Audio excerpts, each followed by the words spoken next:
Inaresto po ng San Carlos City Police Station ang isang lalaki na kukuha sana po ng police clearance noong Biyernes, Mayo 8 matapos ng matuklasan sa e-warrant verification system na may nakabinbin itong warrant of arrest. Ayon sa pulisya, lumabas sa verifikasyon na may pending warrant ang suspect kaugnay sa paglabag ng Comprehensive Smoke-Free Ordinance sa Mandaluyong.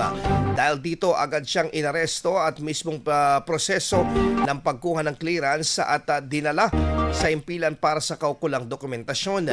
Binigyan din ng pulisya ang kahalagahan ng e-warrant system na mabilis na pagtukoy ng may mga nakabinbing kaso lalo na sa mga transaksyon sa mga ahensya ng pamahalaan. Tiniyak din ng otoridad na ipagpapatuloy nila ang pagpapatupad ng batas at pananagutan sa mga individual na may pending cases. IFM News. IFM News. IFM News.